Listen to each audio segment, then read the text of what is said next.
5 years ago, the UK became the first major economy to sign ambitious climate goals into law. The anniversary of that milestone falls just days before the upcoming general election, and days after the UN warned the planet is in danger of breaching its warming limits in the next 5 years. It's no surprise that climate is a top issue for voters. Public support for the UK's world-leading targets remains overwhelming and stable. Despite a cost of living crisis and a wavering national consensus in Westminster, voters back the UK's net zero by 2050 goal.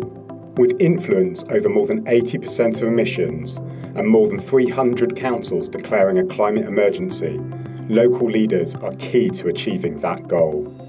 Research demonstrates that mayors and local leaders have the potential to unlock the economic potential of climate action faster and more effectively than national government.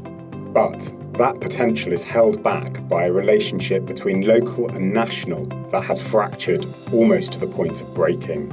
Power and powers are centralised in Westminster and local budgets stripped to the bone. Meanwhile, a Hunger Games funding system is forcing councils to compete for ever smaller short-term funding pots. Whichever party forms the next government, something needs to change. Almost 80% of UK 100's members say July 4th is the last chance for a new local-national relationship to keep the UK's climate goals on track. But what do local authorities want?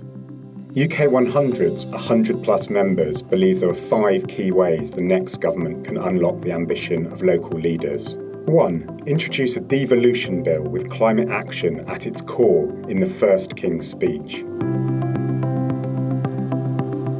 2. Reform local authority funding away from short-term competitive pots. 3. Reform the planning system.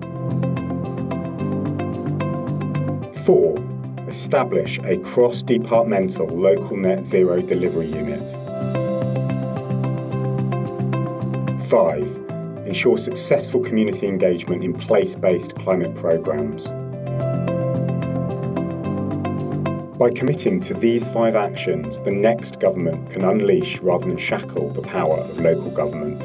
UK 100 is calling on all those standing for election to work with local leaders and ensure the next government takes forward these asks and rebuilds a local-national relationship that can help reassert the UK's world-leading status.